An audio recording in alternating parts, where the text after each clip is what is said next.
Hello friends, good morning. Welcome back to education Mantra. स्वागत है आप सभी का एजुकेशन मंत्रा में। दोस्तों, 5 जुलाई की जो भी लेटेस्ट ब्रेकिंग न्यूज़ हैं 69,000 शिक्षक भर्ती से संबंधित, उनका डिस्कशन आपको इस वीडियो सेशन में मिलेगा। सबसे पहले बीएड बीटीसी पहली वरीयता को लेकर बहुत सारी भ्रांतियां हैं। बिहार का यानी कि पटना हाईकोर्ट का जजमेंट है, उसके बारे में चर्चा करेंगे।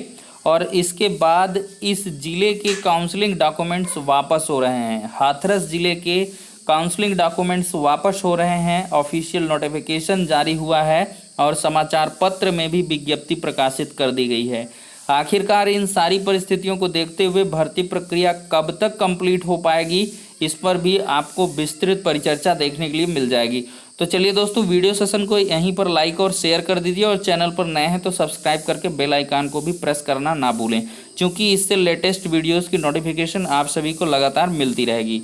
तो चलिए दोस्तों, अब वीडियो सेशन को यहीं पर स्टार्ट करते हैं और सबसे पहले बीएड बीटीसी पहली प्राथमिकता पर हम चर्चा कर लेते हैं। देखिए दोस्तों, ये पटना हाई कोर्ट का ऑफिशियल जो है ऑर्डर है, उसके कुछ पेजेस हैं। देखिए, prima facie the court is of the view that the decision to consider the case of DElEd candidates and only if there is no DLED candidates the candidature of other will be considered appears to be violation of Article 14 and 16 of Constitution. Under the aforesaid circumstances, the court is constrained to stay the operation of the order dated 17/12/2019 as contained in the annexure number 7 until further orders. Put up this case on 7th of September 2020 to enable the respondents to file counter affidavit. तो ये जो है Patna high court का judgement है CW/C number 6670 of 2020 dated 3/7/2020। 3 जुलाई का order है। इसमें साफ साफ कहा गया, अगर डीएलएड कैंडिडेट्स को हम पहली प्रायोरिटी पर रखते हैं और बीएड कैंडिडेट्स को या जो अनदर कैंडिडेट्स हैं उनको दूसरी वरीयता देते हैं तो आर्टिकल 14 और 16 का वायलेशन हो जाएगा, यानी कि समानता के अधिकारों का उल्लंघन होगा, सिर्फ इस आधार पर कि उसकी डिग्रियां अलग हैं। जबकि एनसीटी अप्रूव्ड बॉडी से जो है दोनों ही डिग्रियां हैं, बीएड और बीटीसी। तो इस वजह से इसमें ऐसे ऑर्डर को 17/12/2019 का जो ऑर्डर था उस पर स्टे दे दिया गया है और इसकी नेक्स्ट डेट ऑफ हियरिंग 7 सितंबर को होगी। तो कुल मिलाकर देख सकते हैं दोस्तों, बीएड बीटीसी में किसी को भी पहली वरीयता नहीं दी जाएगी और सभी को एक साथ ट्रीट किया जाएगा। तो यही 69,000 शिक्षक भर्ती में भी आपको देखने के लिए मिलेगा। और 69,000 शिक्षक भर्ती में तो ऐसा कोई जजमेंट भी नहीं है। डिवीजन बेंच ने साफ तौर पर स्पष्ट किया है अपने ऑर्डर में, जो आदेश है कट ऑफ मुद्दे का, पासिंग मार्क प्रकरण का, उस आदेश का हमने विश्लेषण भी किया था, आपको देखने के लिए मिला होगा। सिर्फ ये कहा गया कि जो यूपी गवर्नमेंट थी 28 जून 2018 की एनसीटी की गाइडलाइंस उस पर बाध्यकारी हैं और उनके अनुपालन के अकॉर्डिंग ही अमेंडमेंट्स किए गए रेट्रोप्रोस्पेक्टिव ढंग से। तो किसी प्रकार की कोई गलती नहीं है और बीएड कैंडिडेट्स को एकदम से फुलफिल और एक्वायर्ड एसेंशियल क्वालिफिकेशंस के अंतर्गत लिया गया और उनको फर्स्ट प्रायोरिटी के अंतर्गत ही लिया जाएगा। और साथ ही साथ असिस्टेंट टीचर के रूप में उनको अपॉइंटमेंट भी मिलेगी, यानी कि सेकंड प्रायोरिटी में भी नहीं रखा जाएगा। और ना ही उनको ऐसा होगा कि ज्वाइनिंग हो जाए पहले बीटीसी कैंडिडेट्स की, फिर उनको 6 महीने ट्रेनिंग कराएं, फिर ज्वाइनिंग, ऐसा नहीं होगा। पहले ज्वाइनिंग हो जाएगी एज ए असिस्टेंट टीचर, क्योंकि फिर उससे क्या होगा, सीनियरिटी प्रभावित होगी।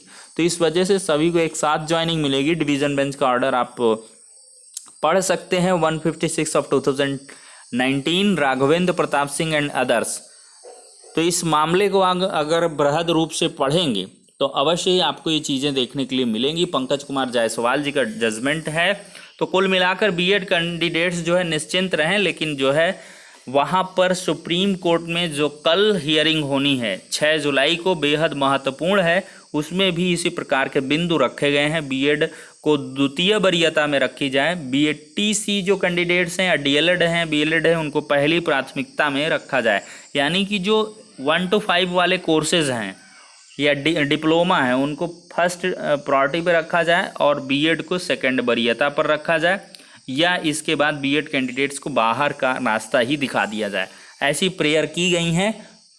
तो आप लोग इसकी जो है कल जैसी भी अपडेट्स होंगी प्रोवाइड करेंगे, लेकिन आप जो भी संबंधित टीम से बिलोंग करते हैं तो अवश्य ही सहयोग करिए। बीएड कैंडिडेट्स वाले भी सहयोग करिए, बीटीसी वाले भी, क्योंकि न्याय की जो दहलीज है वो आखिरी है और यहाँ से फिर कुछ नहीं होना है। हम भी चाहते हैं इसका जो भी मामला है निस्तारित हो जाए, बीएड बीटीसी वाला, तो बढ़िया रहेगा।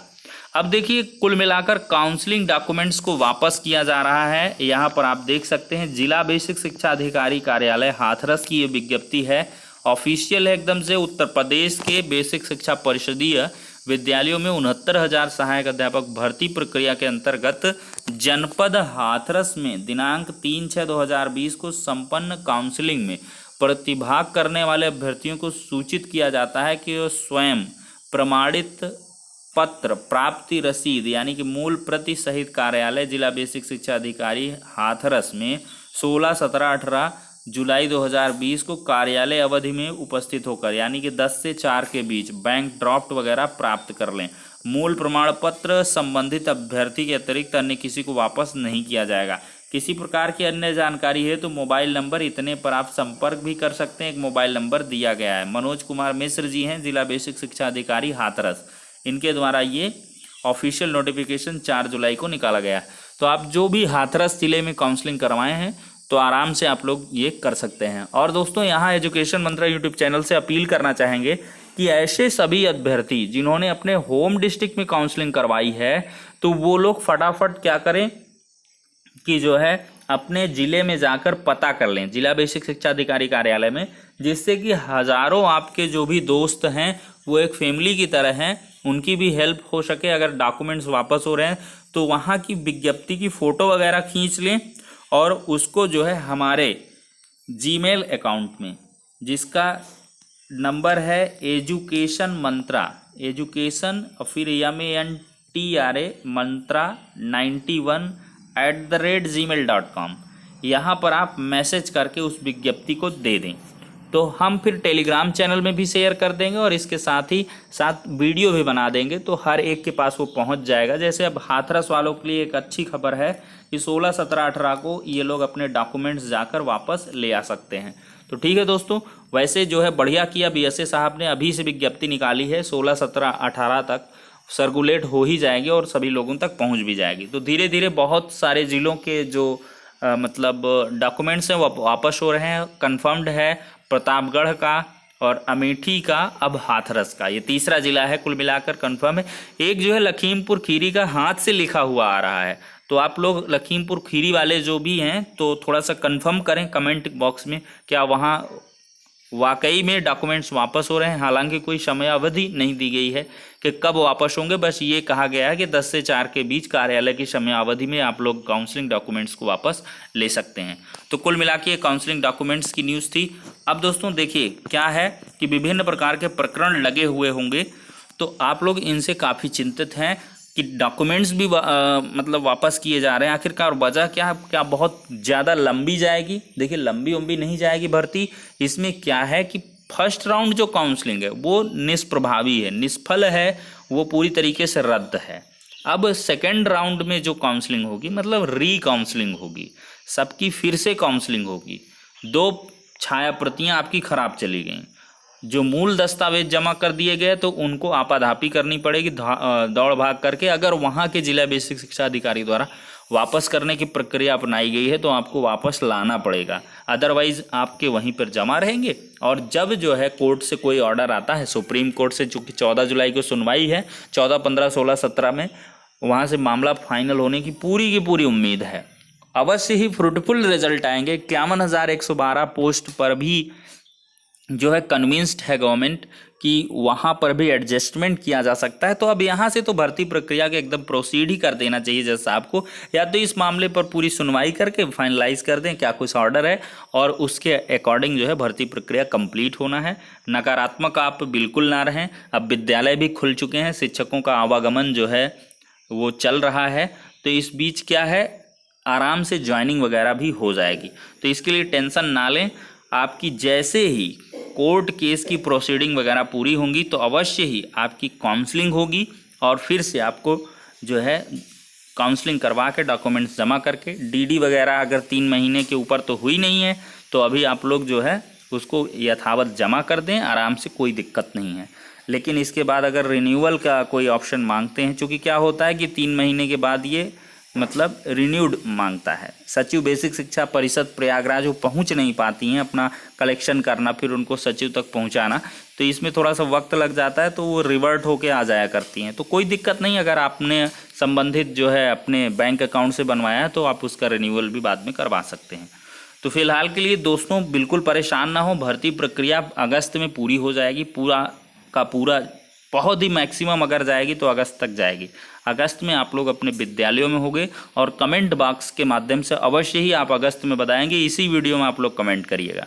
ये पूरा मतलब कंफर्म्ड है, क्योंकि अपेक्स कोर्ट है। अब यहाँ से कहाँ क्या कुछ जाएगा आप लोग खुद समझिए कि सुप्रीम कोर्ट से इंटरनेशनल कोर्ट में तो भर्ती जानी नहीं है, और सुप्रीम कोर्ट में जल्दी से जल्दी मामला फाइनलाइज होगा। भोला प्रसाद शुक्ला का जो जजमेंट है वो भी 6 महीने के अंदर भर्ती प्रक्रिया पूर्ण करने का है, सुप्रीम कोर्ट से ही निर्गत है, तो अवश्य उसकी समयावधि पूर्ण हो चुकी है, तो बिल्कुल आपको भर्ती प्रक्रिया जल्द से जल्द संपन्न होती हुई दिखेगी। तो फिलहाल के लिए ये थी कुछ लेटेस्ट अपडेट जो 69,000 शिक्षक भर्ती से संबंधित थी। नेक्स्ट वीडियो मिलते हैं, तब तक के लिए शुक्रिया, धन्यवाद।